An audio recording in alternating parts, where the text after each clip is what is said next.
¿Cómo le va? Bienvenidos a la nueva edición de Sin Mordaza. Qué semanita, qué... Bueno, y cerrando hoy también, tiraron alguna bomba. Mucha información, Darío, para no perder ni un minuto porque hay mucho material. Así es, Carlos, ¿qué tal? Una semana muy movida en el plano político, en el plano sanitario también, a pesar que con respecto al coronavirus hay que mencionar que hay un leve descenso en Rosario.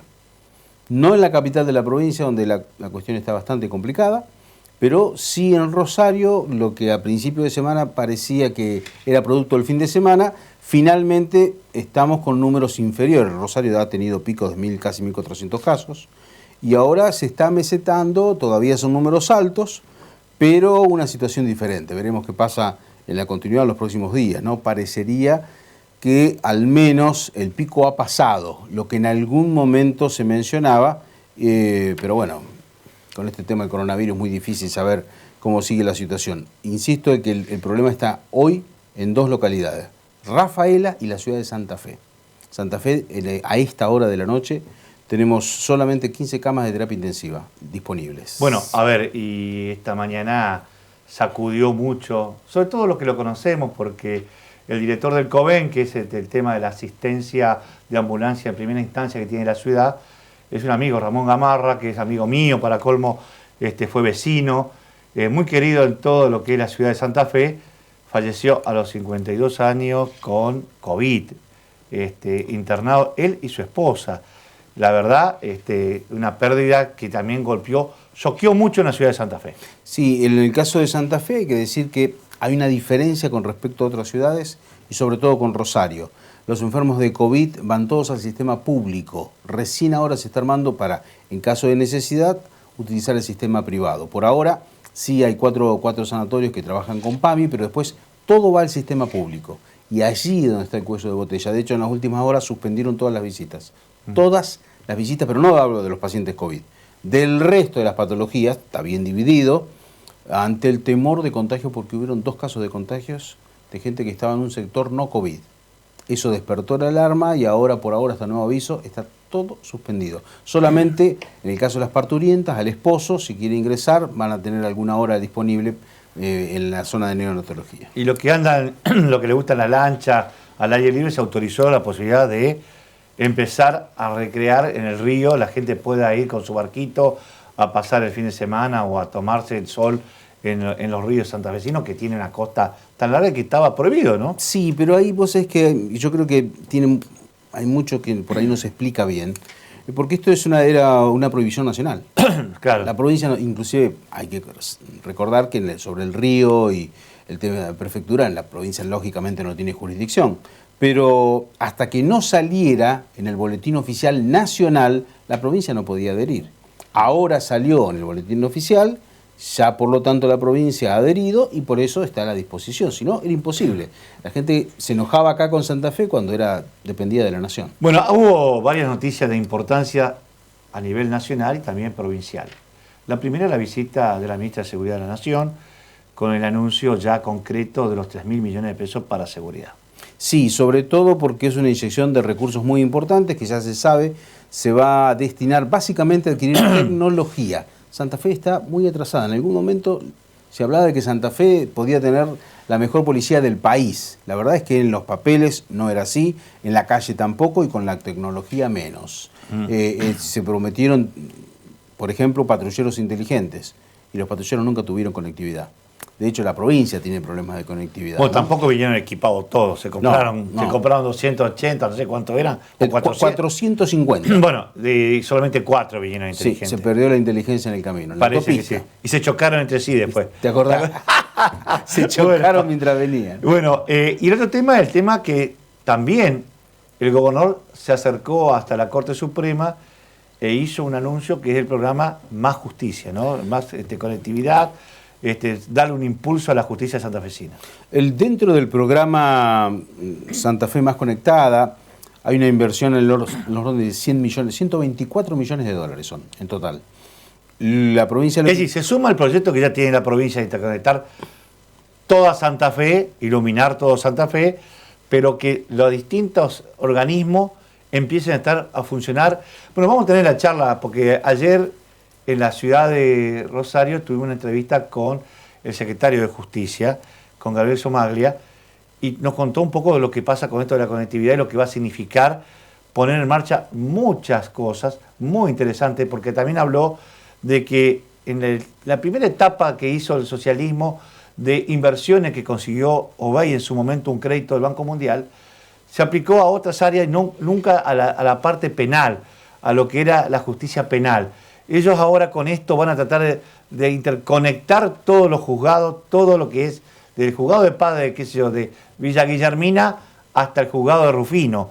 Quieren que todo estén ensamblado porque pasan cosas raras. Por ejemplo, el registro civil, hay dos registros civiles, hay un solo registro civil, pero tiene boca en todos lados. Pero hay dos registros de la propiedad, totalmente independientes. Vos te podés estar inhibido en Santa Fe, pero podés estar habilitado en Rosario para comprar y vender.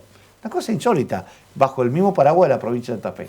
Entonces, va a contar esas cosas y hay unos títulos muy interesantes que tira. Además, es impensado que hoy, en esta época que vivimos, no solamente que estén interconectados, sino que haya que hacer varios pedidos para conseguir una información, cuando online tendría que ser extremadamente rápido, en todos los ámbitos, inclusive naturalmente con cualquier expediente. Bueno, pero cuando salía el gobernador de haber estado con los ministros de la Corte, hizo declaraciones que a muchos les llamaron la atención. Nosotros ya venimos hablando de esto, que el gobernador estaba pensando en realizar algunos ajustes. Él les llama ajustes, son cambios en el gabinete. Y a partir de allí que él confirmó esto, empezó una danza de nombres de quiénes se quedan, quiénes se van, qué modificaciones puede haber. Sí, me contaron que en las librerías se agotó el tema de las cajas esas de cartón como las películas. Todos por las dudas están llevando al escritorio para ver si tienen que poner la cosa adentro. Pero también hay que decir algo. Yo no sé si nos lo hizo... Vamos a ver si hay cambio. Digo esto porque de repente empezamos a ver en estas últimas semanas la visualización de muchos ministros y secretarios de que estaban escondidos. Y todos quieren nota, ahora quieren salir en televisión, radio, en todos lados, todo el mundo está trabajando. La única ratificada es la ministra de Salud. Sí, él dijo que no va a haber cambio en salud. Porque todo el mundo también la ponía en la lista, a la de Salud. Yo decía que no, porque la verdad que ya hubo un cambio, se fue el ministro Parola, creo que trabajó bien la ministra Martorana, hizo una buena gestión, más allá de que siempre están con todos esos operativos de la oposición que representa intereses oscuros de la medicina del sur de la provincia. Bueno, está todo aclarado porque hoy el gobernador dijo, olvídense, Martorana sigue. Así que devuelva la cajita de cartón. A ver, con respecto al tema del cambio de gabinete, hay rumores, pero se habla mucho de la parte política dentro del gabinete, y además aparentemente al gobernador le han caído mal que algunos funcionarios tienen intenciones para ser candidatos el próximo año. Y entonces dice, en vez de estar trabajando en la gestión, se distraen pensando en qué va a pasar el próximo año. O ya haciendo campaña. Bueno, vos lo dijiste más directo.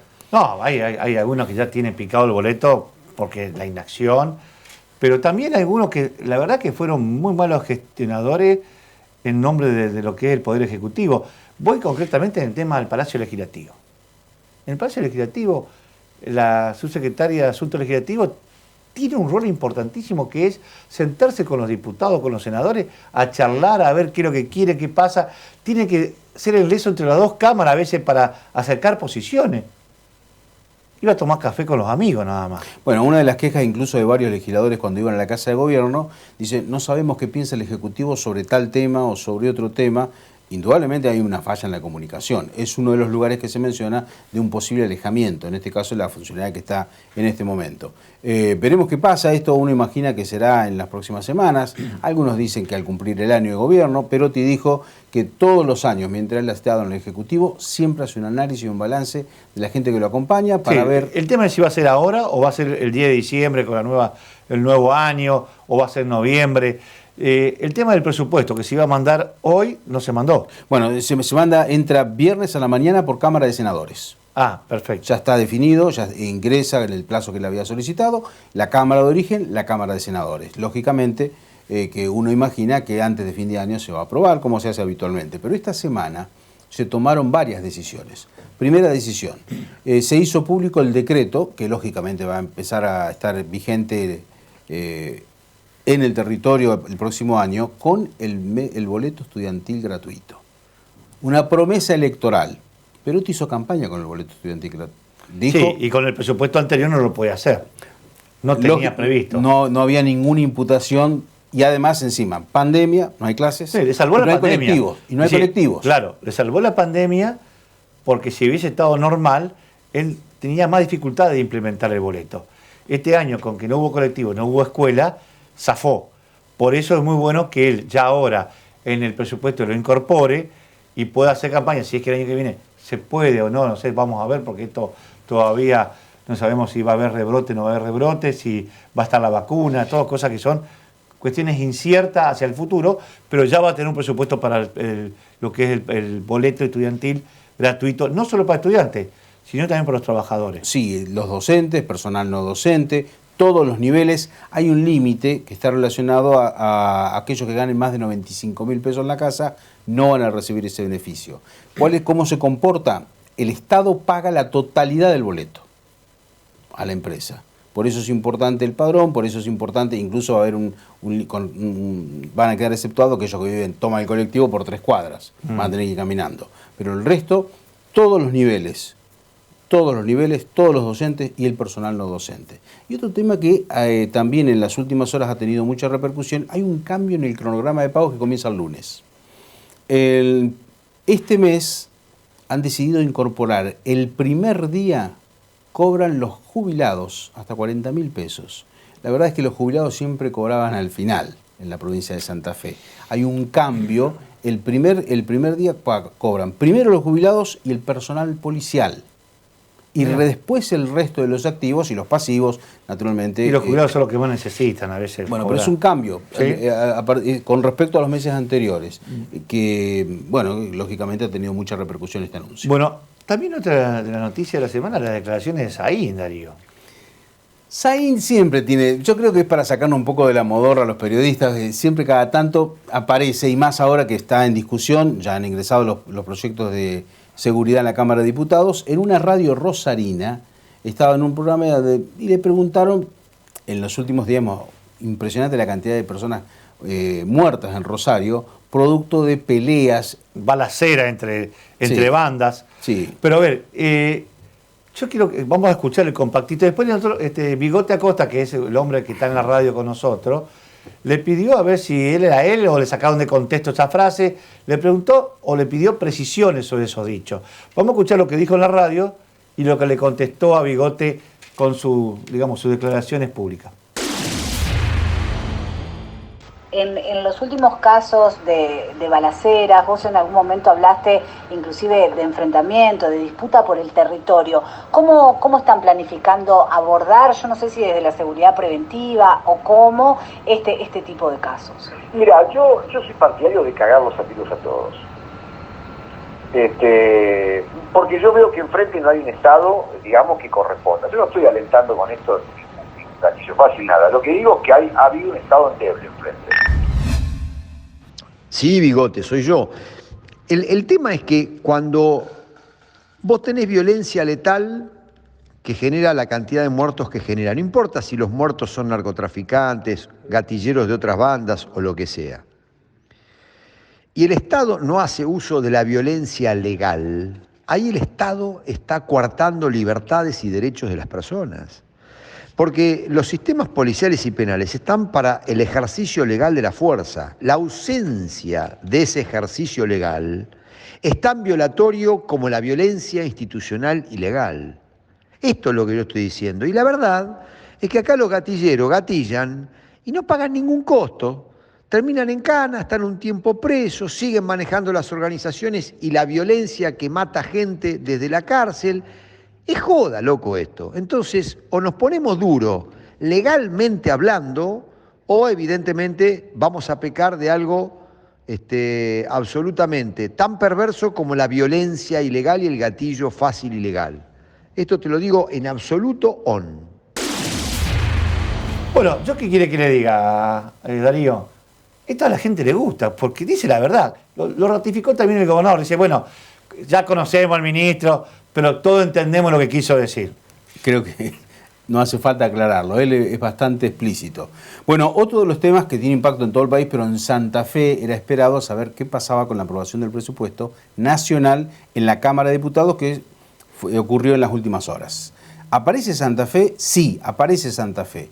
Aparece el tema de la deuda de la Nación con Santa Fe también, artículo 110. ¿Dice que le van a pagar? No dice que le van a pagar. Lo que dice... Se acordaron, algunos diputados santafesinos habrán pedido hacer una mención porque si no nos matan, porque venimos diciendo, muchachos, los diputados de Santa Fe son de Santa Fe, no del partido gobernante o de la oposición. Defiendan los intereses de Santa Fe. Pero bueno, ¿qué dice el artículo? Que se habilita que el jefe de gabinete se siente con Santa Fe a negociar, bueno, porque todavía nos quedó determinado cuánto es lo que se debe. Y cada vez recibimos menos, porque la actualización que va a venir en pesos va a ser distinta a dólares, que si lo hubiésemos convertido en dólares cuando apenas salió el dictamen, eran muchos millones de dólares que hoy no van a ser, porque, a ver, se extendió tanto la brecha entre el oficial y el paralelo que la plata que nos puedan dar cada vez menos. Esta es la verdad. Bueno, y eso hace mención, para que se pongan de acuerdo, el tema es que la plata no está, no figura la imputación en el presupuesto. Sí hay un crecimiento en materia de obras para la provincia de Santa Fe, esto se aprobó en diputados, ahora pasa al Senado, que uno imagina que va a tener un rápido tratamiento. ¿Y obra pública cuántas nos dieron? Porque dicen que en el listado de obra pública, bueno, creo que está previsto lo del puente... No, hay fondos afectados para el puente Santa Fe-Paraná. Sí. Pero... entre nosotros es simbólico. Bueno, son 900 millones de pesos en 3 años, son 300 millones de pesos. Lo que llama la atención es que Córdoba, que es una provincia que supuestamente no tiene buena relación con el gobierno nacional, recibe per cápita por cada persona mucho más dinero que Santa Fe. Sí. En obra pública es así. Bueno. Aquí hay obras, pero la 34, hay varias obras, pero cuando vos mirás cuantitativamente, Santa Fe no quedó bien parada en el presupuesto nacional. Bueno, vamos a cambiar de tema porque en el día de hoy los diputados Bastía y Puyaro salieron a hacer una denuncia penal contra una decisión que tomó la Lotería de la provincia. Saben que está cerrado los 3 casinos, hay mucha gente sin laburo, o que está, digamos, porque hay gente alrededor del casino que vivían del casino, hoy no pueden vivir, y las empresas están perdiendo mucho dinero.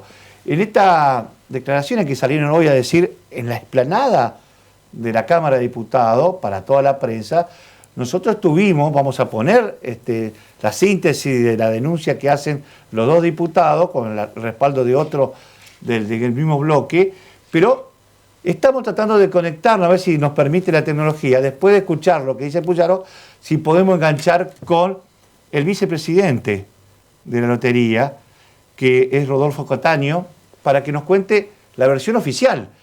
La denuncia, por un lado, que formulan los diputados, y por qué la Lotería decidió habilitar una plataforma que, lo que yo anticipé o consulté en medio de la caja de asistencia social, es que era totalmente imposible de seguir adelante los casinos si no tenían una medida, una ayuda económica para poder avanzar, porque estaban perdiendo mucho dinero. Vamos a ver si podemos también tener la palabra oficial. Ahora, ya lo que decían los 2 diputados en la explanada de la Cámara de Diputados. Soy un conjunto de medidas legislativas y judiciales. Hemos presentado un proyecto de resolución citando al vicepresidente ejecutivo de la Lotería, al contador Rodolfo Cataño, y hace instantes volvimos de la Fiscalía de presentar una denuncia penal en función de los artículos 248, abuso de poder, y 301, juego ilegal del Código Penal, donde pedimos la investigación fiscal de esta concesión que nosotros consideramos totalmente ilegal, contraria a derecho, de espaldas al régimen jurídico, a oscuras, que le quita absoluta transparencia, pero a su vez arranca desde la ilegalidad. No solo que no es transparente, es ilegal.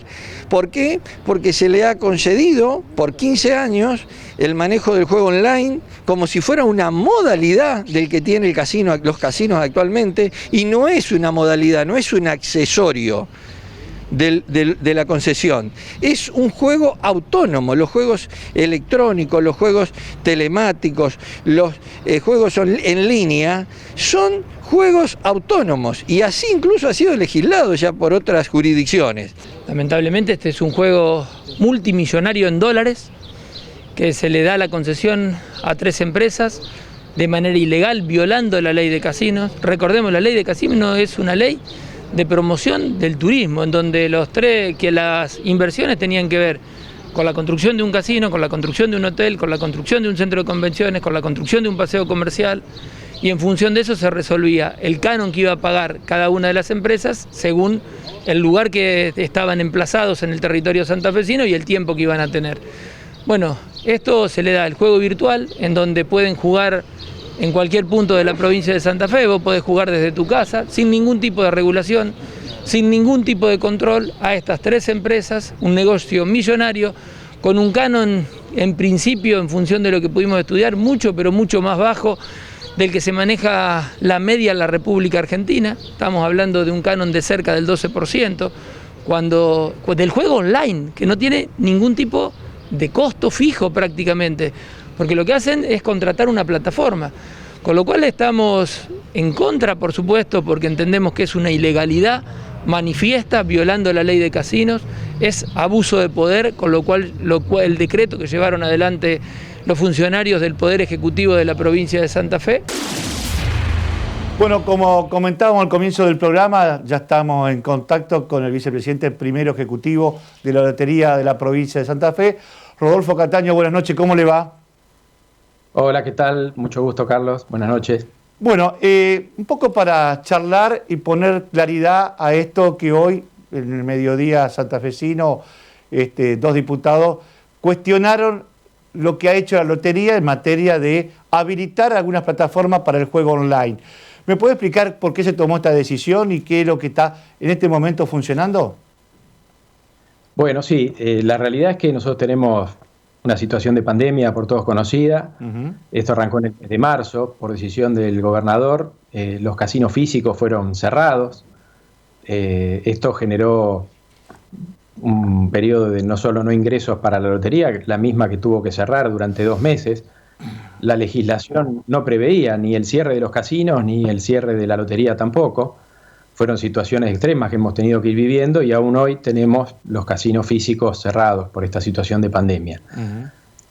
A lo que se referían los 2 diputados, que no tengo la oportunidad de haberlos conocido personalmente, es a una autorización que se le ha dado en el marco de la concesión actual a los casinos físicos para poder capturar las apuestas en una modalidad online. ¿Las apuestas de qué? De los juegos que ya están autorizados por la ley de concesión.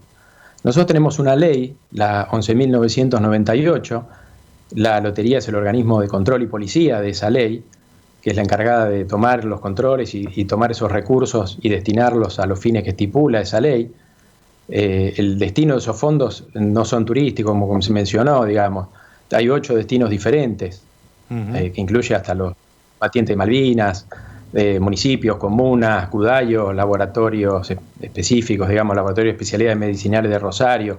Es complejo el destino de esos fondos, pero digamos lo que se ha autorizado a hacer es que sobre los juegos que ya se encuentran autorizados por esa misma ley, se aprueba la modalidad de captura online. Estos 3 casinos, lo que tienen por esa ley, que fue del 2008, la apertura más o menos de esas concesiones, y por 30 años, es la exclusividad de estos juegos en un territorio de la provincia. El de Rosario tiene 80 kilómetros de exclusividad, el de Milincué tiene 100 kilómetros de exclusividad y el de Santa Fe tiene 60 kilómetros de exclusividad. A ver, explícame eso, Rodolfo, porque yo lo vi en algún escrito, esa cobertura. Quiere decir que el casino de Rosario no puede, digamos, trabajar con clientes de Reconquista, por ejemplo. No, lo que se le otorgó en la ley fue que nadie tiene la exclusividad de los juegos autorizados, que son los juegos de paño, que son las máquinas tragamonedas y son los bingos, en ese territorio de forma exclusiva. Es decir, que si uno hoy quisiese autorizar, aunque sea en otra modalidad online, algún otro competidor, tampoco podría hacerlo porque esos juegos ya están otorgados de por la ley concesión. la ley de 2008. Eso quiere decir que, digamos, que por la ley anterior no puede hacerlo. Exactamente, eso ya está otorgado. Entonces nosotros lo que hizo el gobernador, digamos, fue autorizar una modalidad de captura de juegos que ya están autorizados dentro de la provincia. Así que no hay delito acá en este tema, entonces, quiere decir. No, esto se trabajó durante meses, hay expedientes, el expediente en este momento creo que se encuentra en el Tribunal de Cuentas, están todos los dictámenes jurídicos que corresponden para hacerlo acorde a derecho, está dentro del marco de las potestades que el gobierno tiene para administrar. Y estamos administrando en un momento muy particular de la provincia, de la Argentina y del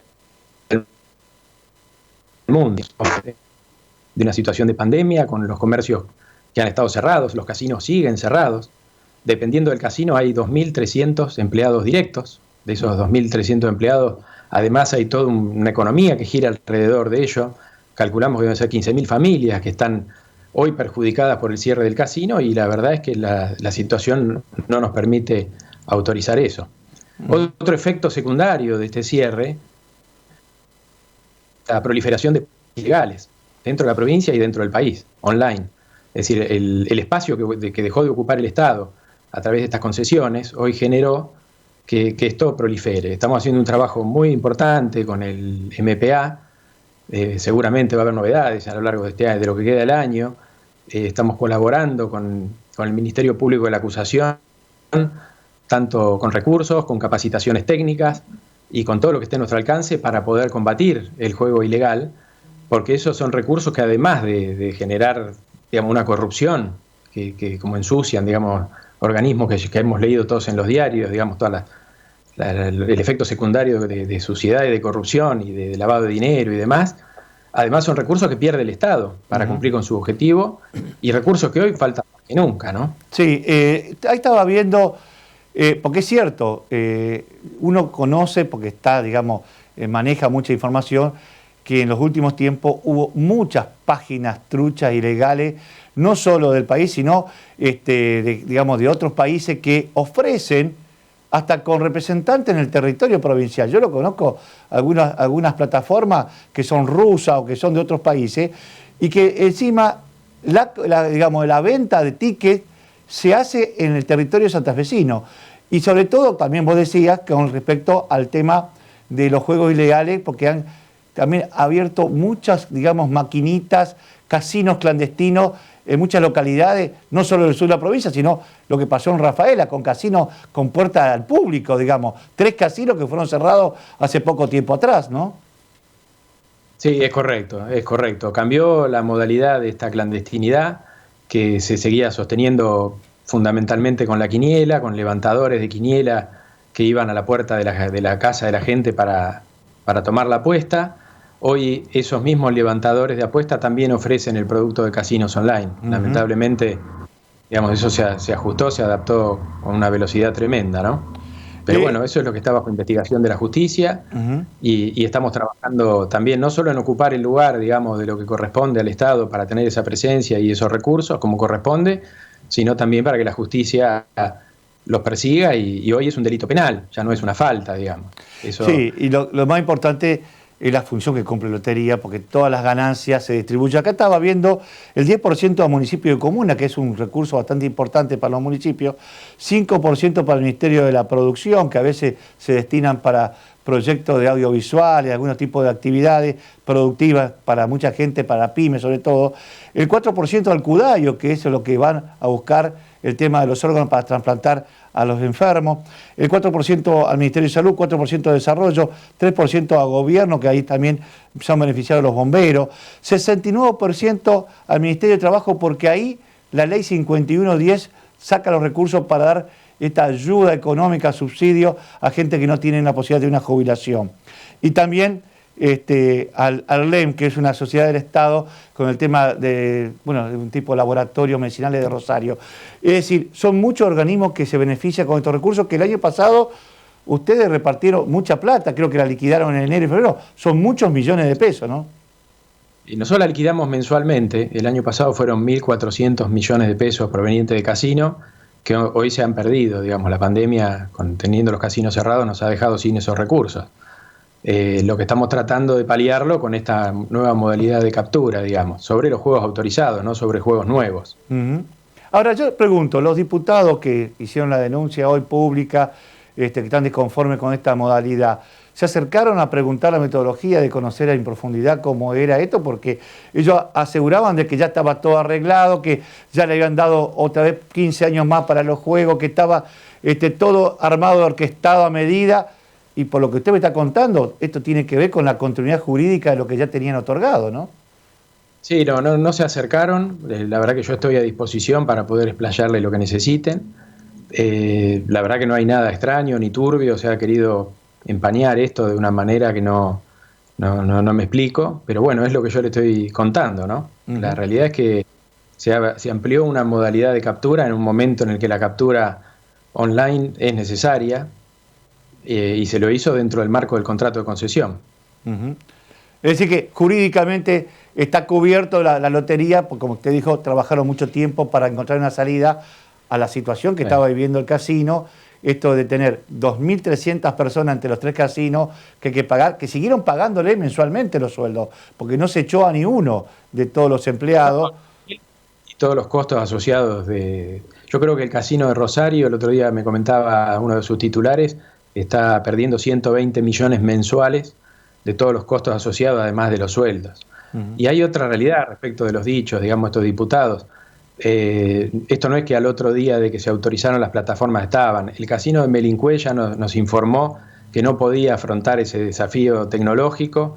El casino de Santa Fe todavía no lo ha podido implementar porque lleva tiempo. El único que lo ha podido implementar 30 días después de nuestra autorización fue el de Rosario, porque ya lo tenía funcionando en otras jurisdicciones y era migrar una plataforma ya existente. Pero esta es la realidad, esta es la verdad, digamos.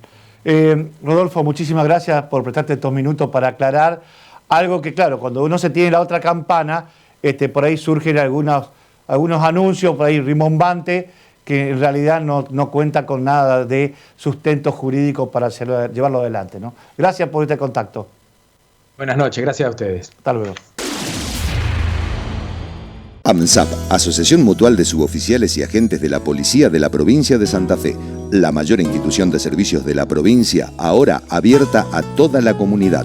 Disfrute mucho más integrándose a una gran mutual. AMSAP, Suipacha 2463, teléfono 455-3575, Santa Fe. Como le decíamos al comienzo del programa, ya está con nosotros. Buenas noches, Gabriel Somario, ¿cómo le va? ¿Qué tal, Carlos? Un gusto estar contigo. Bueno, voy a ir más puntualmente a lo que le interesa al ciudadano de pie, que es el tema del MPA. También va a estar conectado el MPA con todo el sistema judicial, el tema de esto de los fiscales, porque hay una cosa que es insólita. Yo sé que es un tema grave, que no es fácil de resolverlo. Yo soy un crítico hace rato, este sistema a mí me tiene loco, porque no puede ser que va una causa, aprenden a un tipo que está haciendo un delito, lo toman, lo llevan a la comisaría, le toman los datos, el fiscal por teléfono lo deja en libertad, no pasan 12 horas que vuelve a estar preso por el mismo delito, con otro fiscal o a veces con el mismo fiscal, y no queda registrado, no hay un sistema donde, por ejemplo, un tipo delinque en Rosario, se va a Reconquista y cuando lo toman dice, che, este tipo acaba de robar en Rosario, tener una data. Estamos todos todavía con los cuadernitos anotando en el aire, porque no hay forma de saber, digamos, el derrotero de unos delincuentes que viven delinquiendo y viven saliendo en libertad, que después se pierde, digamos, y no tiene ni causa, porque se archiva, porque nadie la sigue. ¿Cómo se va a resolver ese tema? Mirá, eso es una preocupación, vos lo dijiste, no es nueva. Es una preocupación que viene hace tiempo y sobre todo quienes estamos siempre muy vinculados a la política judicial.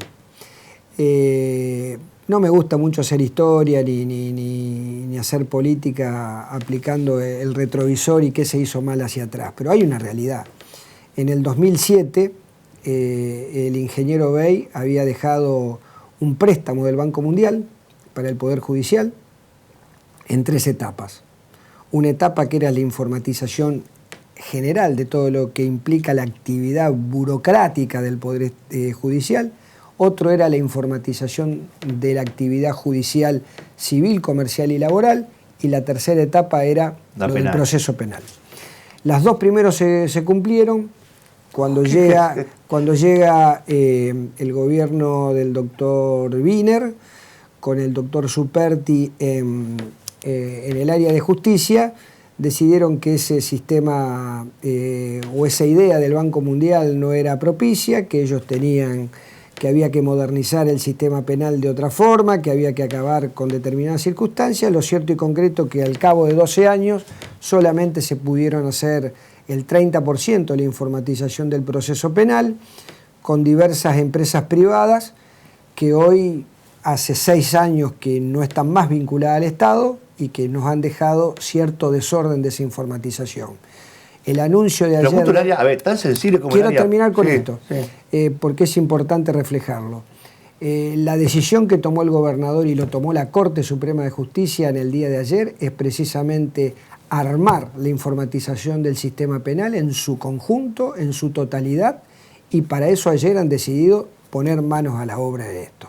Esto quiere decir que nuestro propósito es terminar nuestra gestión con la informatización del sistema procesal penal totalmente completo en toda la provincia, y para eso estamos decididos totalmente a hacerlo, y vamos a tratar de que estas situaciones que vos estabas marcando no se sucedan. Pero si no trabajamos firmemente en esto y en conjunto ambos poderes del Estado, porque lo que quiere la ciudadanía no le interesa si es el fiscal, si es el defensor, si es el juez, si es el gobernador, si es el doctor Gutiérrez, si es Falitoco, Somaglia, Delicia. El ciudadano quiere que el Estado le dé una respuesta. Por supuesto. Entonces, y sobre todo el tema de los antecedentes, los prontuarios. Eso hay que digitalizarlo. Bueno, y ahora quiero ir a esto, ya me voy a abusar de tu gentileza. Esto la verdad que es un proyecto que me moviliza y mucho del área de justicia, que el gobernador lo tomó con mucha satisfacción, y también el Poder Judicial. Que nosotros vamos a propender, que también ayer se lo expusimos al Poder Judicial, trabajar en conjunto para conformar una unidad de organización de información ciudadana. Por ejemplo, ¿cómo sería eso? A ver. Usted para cualquier trámite necesita saber si es deudor alimentario o no. Tiene que ir a un registro del Poder Judicial para saber... Hacer una fichita. Una fichita. Le piden el acta de nacimiento, tiene que ir al registro civil. Quieren saber si está inhibido o no está inhibido, tiene que ir al registro general de la propiedad. Tiene que ir a una oficina que está en tribunal, a otra que está cerca de la terminal, a otra que está en el medio de la peatonal. Entonces lo que tenemos que hacer, y son registros independientes uno de otro, lo que tenemos que hacer, que no es fácil, es consolidar toda la información del Estado en un solo lugar, donde usted ingresando con el DNI te salga absolutamente tu historia vinculada al Estado. Muy bien. No es una tarea sencilla, pero sí, ayer por lo menos tomamos la decisión de trabajar para eso. Y obviamente que dentro de toda la información que tiene que ver con las personas individuales, como nosotros, las personas humanas, las personas jurídicas. Fíjese que las personas jurídicas, usted tiene por un lado persona jurídica, inspección de personas jurídicas, y por otro lado tiene el registro público de comercio. Claro. Hay información que está en un lado y que no está en otro. Entonces hay que uniformar, y eso va a permitir una más clara información y rápida para el ciudadano, la actividad judicial muchísimo, y obviamente para la política criminal, sin duda también vas a poder tener informaciones mucho más rápidas para las investigaciones. Otra cosa que a mí también me gustaría ver si lo tienen en cartera o no, una escuela judicial puntual, porque a ver, todos se reciben de abogados. Y yo digo, está bien, pero en la universidad te enseña a veces a defender al reo, y nunca nadie le enseña del otro lado del mostrador, desde el Estado, para acusar al reo.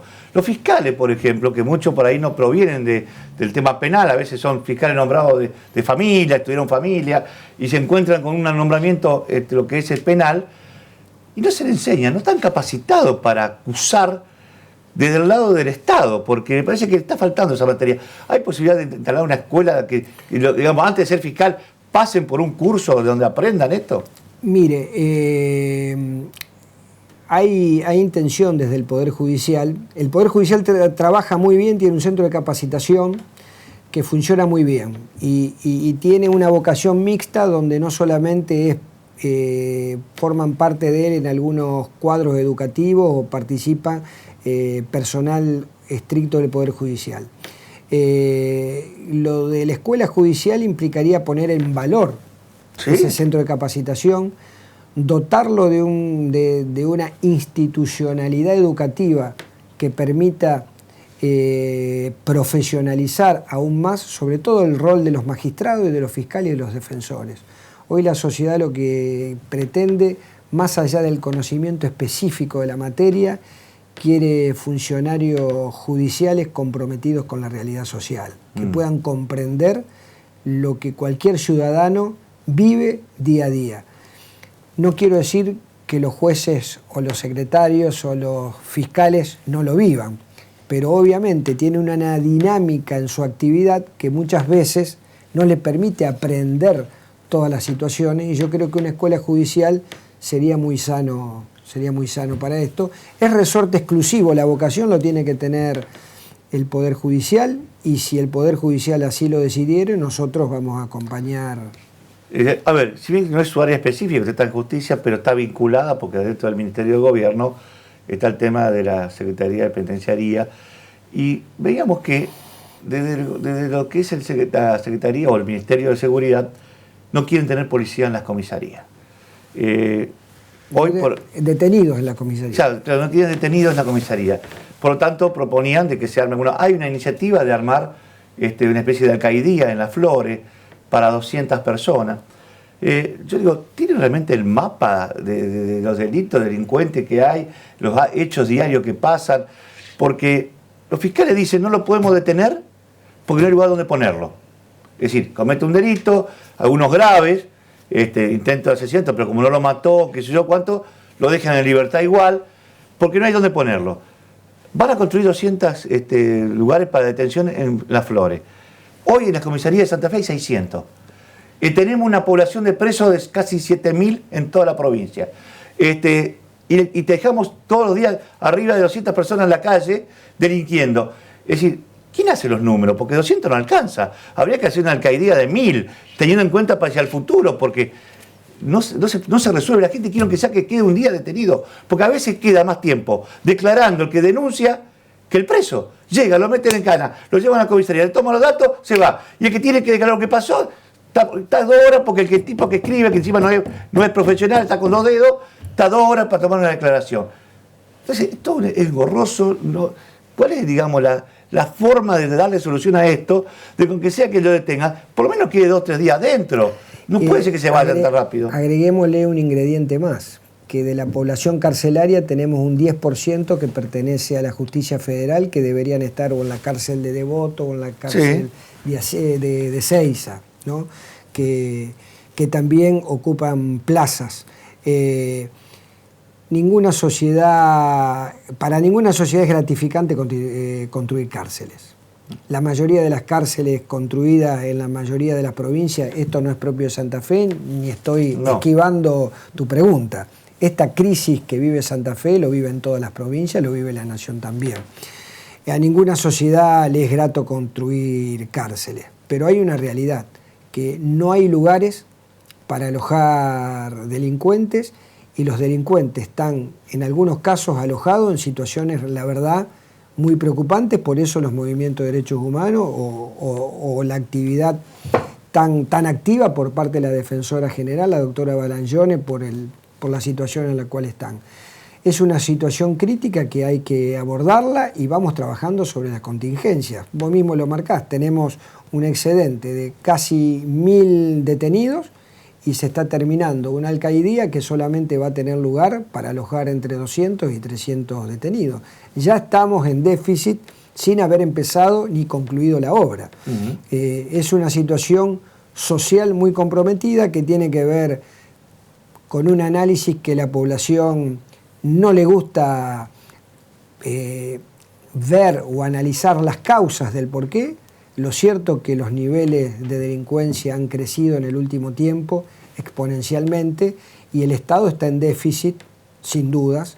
Una política carcelaria de construcción es una deuda que tiene el Estado para con la sociedad. La última y cortita. Los últimos días está todo el mundo hablando sobre las tomas de tierra a nivel nacional, también hubo acá en la provincia de Santa Fe. ¿Cuál va a ser la postura del gobierno? ¿La propiedad privada es importante para el Estado santafesino? Totalmente. Para nosotros es capital uno de los principios de la gestión de gobierno. Primero lo digo como hombre del derecho, donde la propiedad privada está reconocida a nivel constitucional, no solamente nacional, sino también provincial.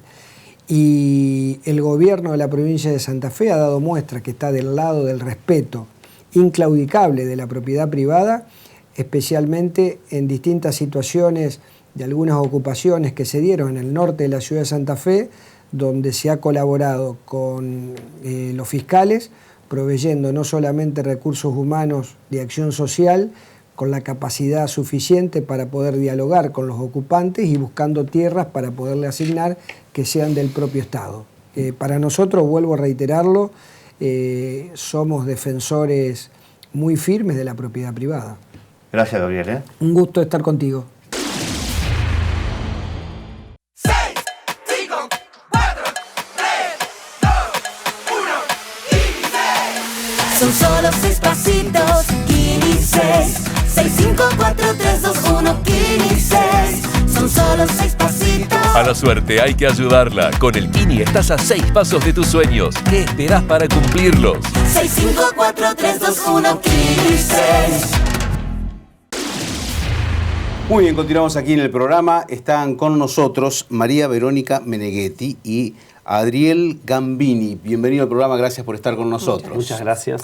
En la provincia de Santa Fe, la Cámara de Diputados ha aprobado una ley, comúnmente se le dice la DESI, la Educación Sexual Integral, que ahora tiene el tratamiento en el Senado. Y ustedes son padres autoconvocados que no están de acuerdo con lo que se aprobó. ¿Es así? ¿No están de acuerdo con eso? Exactamente. La pregunta es, ¿por qué no están de acuerdo? ¿O cuáles son los puntos que entienden ustedes como padres que afectan los intereses de sus hijos o de los chicos en general? El primer punto es que dejan de lado a los padres. El Estado quiere tomar lugar en el lugar nuestro y la ley claramente lo dice que la familia no es lo importante, la dejan de lado y es el Estado el que asume el rol. Cosa que no estamos de acuerdo porque nosotros somos familias presentes, familias que queremos que se respeten nuestras convicciones, nuestros valores, que nuestros hijos se han formado como papá lo anhelamos y lo deseamos. Ahora, en este caso, ¿ustedes quieren tener participación en los contenidos que se brindan o no? No es los contenidos. Lo que pasa es que la ley habla, la ley nacional sí habla y los padres están presentes. Esta ley que impone la provincia, que quieren sacar a que se pueda poner en uso, habla de que el padre no, la familia no, que el chico tenga la libertad de elegir, que tenga la libertad de poder optar por lo que ellos quieren, hablan acerca de una libertad en la sexualidad, en cuanto a una institución, si es cristiana, si es religiosa, los valores de la institución no se van a tener en cuenta. Entonces uno como padre elige una institución. Claro. Esa institución es privada y tiene un ideario. Pero esta ley hace que el ideario no se tenga en cuenta y la voz de los padres tampoco. A ver, la primera pregunta entonces sería, ¿ustedes están de acuerdo con la ESI en general como ley o como que se enseñe? En este caso abarca todos los niveles. En eso sí no hay problema. Hay una necesidad de tratar y de sacar una ley de educación sexual integral, pero justamente la misma palabra educación sexual integral ya va delimitando por qué lado tiene que ir la cuestión. Primero que sea integral. Y eso es importante. Ahora, hay cosas que quedan de lado acá y una es que se aborda el tema desde un lado ideológico, no científico, no biológico, ideológico y sobre una sola ideología. Porque lo que se trata de plantear y de presentar es una sola visión sobre el asunto, que es sobre la ideología de género. Que no es lo que comparten la mayoría de las familias, no son los principios y los fundamentos de la mayoría de las familias. Y al presentarlo y negarles a los padres poder participar o abstenerse de esos contenidos es un tema bastante grave. En algún momento se planteó el problema o el dilema de con las escuelas confesionales, que tienen, como recién decías vos, alguna creencia religiosa y sobre todo el alcance o el límite sobre eso, o hasta dónde la escuela puede enseñar ciertas cosas o no. Y ahí, ¿cuál es la visión de ustedes con respecto a eso? El punto es el mismo. Hay distintos tratados. Primero, la Constitución es algo que está por encima de cualquier ley, cualquier proyecto se trata. Y la Constitución sigue tratando sobre el tema de la libertad confesional, no solo la libertad religiosa, la libertad en general. Una ley que proponga una ideología que no está basada en contenidos científicos, en contenidos biológicos, sino que es una ideología, y que proponga eso como la verdad por encima de los principios que las personas tengan, las libertades que tengan, no es, para nuestro criterio, no es una ley que sea... No nos incluye. No nos incluye. No solo, además que no nos incluye, nos están imponiendo algo que va en contra de nuestros ideales, de nuestras creencias, no religiosas. Ojo, esto no tiene que ver con una cuestión religiosa. ¿Cuál es la defensa de ustedes como padres? Porque, bueno, de hecho en Santa Fe se ha dado con estos cuadernillos que se suministraron en los últimos años. ¿Cuál es la defensa que ustedes tienen como padres cuando los chicos reciben este tipo de información? ¿O cómo han hecho ustedes ante eso? No participamos. ¿No participaron? No, porque no está dentro de nuestras convicciones, no está dentro de nuestros valores, no es uno como padre lo que quiere para sus hijos. Entonces no pueden imponer algo a mis hijos que yo no estoy de acuerdo. En este caso, el proyecto se aprobó en diputados, ahora viene el trámite parlamentario del Senado, que es necesario, lógicamente, y ustedes se están organizando porque son autoconvocados. La idea es charlar con los senadores, hacerles conocer esta postura. ¿Cuál es la Primero postura estamos buscando y estamos en el proceso de encontrarnos, porque no somos pocos, son muchos padres que se han alertado. Hay una realidad, y es que es un tema que la mayoría de los padres desconoce, y me incluyo, desconocíamos, o uno no trata de involucrarse porque ve la escuela, ve la institución, ve aún al gobierno como alguien que está velando por los intereses de uno y que están queriendo enseñar lo que es mejor. Ahora, cuando nos encontramos con estas realidades, y principalmente cuando uno ve que está intentando violarse la inocencia, ponerse por encima... Yo como familia tengo ciertos ideales que trato de enseñarle a mis hijos, para que tengan una familia feliz, para que sean responsables en la construcción de su familia. Y cuando yo veo que quieren imponerme ideales que no son científicos, que no tienen un fundamento, simplemente son los ideales de otras personas, y que quieren imponerlos por sobre mis hijos, y dejarme a mí al margen, y decirme que yo no puedo interferir ni puedo opinar sobre eso porque no soy quien, una de las respuestas más fuertes fue decirnos que los niños son sujetos de derecho y el Estado va a velar porque sus derechos se cumplan por encima de cualquier... Y eso parece un lindo discurso, pero se vuelve peligroso. Significa que no importa mi formación, no importa lo que yo quiera inculcar a mis hijos, puede venir alguien externo y decirme, no, tu hijo no lo estás criando bien, me voy a hacer cargo yo. En el debate parlamentario en la Cámara de Diputados yo escuché los discursos y algunos planteos de legisladores que aprobaron esta ley decían, es mejor que el Estado lo haga, porque si el Estado no brinda este conocimiento o este tema a los chicos, después lo aprenden en una película pornográfica. ¿Cómo sienten eso ustedes? ¿Cómo cuando escuchan ese debate en esos términos? ¿Qué es lo que sienten? Lo que pasa es que no es como ellos lo dicen. A lo mejor quizás haya un grupo, una minoría que pueda hacer que consuma y se entere de esa manera, pero padres como nosotros, no, porque nosotros nos interesamos por nuestros hijos y buscamos de que ellos aprendan las cosas como son y en el tiempo que son. El tema es que cuando vos ves la ley y cómo está expuesta, está hablando desde que chicos de nivel inicial ya estén aprendiendo cosas que todavía no tienen edad para saberlo. Entonces, o cuando te quieren inculcar un modelo de familia o un modelo de persona, suponete, te doy un ejemplo, hay lugares donde a los chicos varoncitos los hacían vestir de nenas y a las nenas vestir de varones, porque estaba dentro... Disculpame, ¿eso en una escuela acá? Sí, en la escuela acá. ¿Acá en Santa Fe, capital? Sí. Entonces, yo soy docente, entonces, bueno, me entero de toda esta situación por una mamá desesperada, que su hijo no quería volver al colegio porque toda la mañana lo tuvieron vestido de nena. ¿Y cuál es el fin? ¿Qué siente? ¿Cómo se siente de nena? La famosa deconstrucción. Claro, entonces, una cosa es que uno enseñe lo que es educación sexual integral, porque el chico tiene que saber cuando a cierta edad también la parte del anticonceptivo, cómo es la relación sexual, la parte biológica. Puede conocer que, bueno, hay diferentes orientaciones, se puede dar a conocer, pero ¿por qué mi hijo o mi hija, que yo tengo dos mujeres y un varoncito, tienen que sentir que es ser varón o el varón que es ser nena? Si ya mi hijo Dios lo creó a uno hombre y a otro lo creó mujer. Tengo una pregunta con respecto a ese caso, porque la verdad que no lo había escuchado. He escuchado cada cosa, pero de ese nivel no. ¿En una escuela pública? Sí, en una escuela pública. Casos como, por ejemplo, que entren en jardines de infante, pongan disfraces de nena, solo de nena, y le digan a todos los niños, bueno, acá tienen para disfrazarse el que quiere, y abiertamente le digan a los niños, ¿y por qué no un varón que se disfrace de Rapunzel? ¿Con qué necesidad uno tiene que ir y imponer o empezar a abrir un campo que el niño no tiene un conflicto con su identidad? Claro, es como despertar algo que no está. ¿Por qué plantearle una inseguridad a un niño que no tiene una inseguridad porque en su familia tiene una identidad, está recibiendo una crianza, está recibiendo? ¿Por qué? Y eso son cuestiones ideológicas. Simplemente cuestiones ideológicas. ¿Cómo sigue esto? Porque ustedes están visualizando un tema que para algunos puede ser que ya terminó, se aprobó en diputados, pero digamos que el debate continúa y ahora en el caso del Senado. ¿Cuáles son los pasos de los padres o qué es lo que viene después de esta visualización del debate? Y seguimos poniendo nuestra voz, queremos que nos escuchen. Yo creo que los diputados no legislan solamente para un grupo de personas, legislan para todos. ¿Ustedes estuvieron con ellos o no?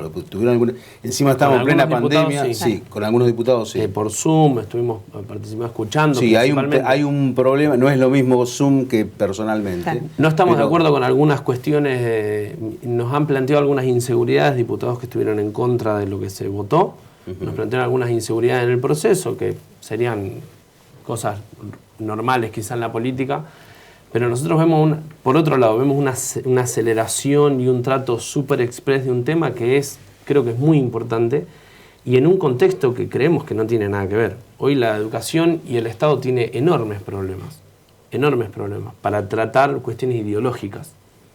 ¿Ustedes tienen alguna página, no sé, en Facebook o algo para sumar otros padres? ¿O cómo se comunican? Y naturalmente digo esto porque el programa llega a toda la provincia y seguramente hay muchos que piensan como ustedes. No son únicos. Bueno, yo estoy en el grupo de Padres de Pie.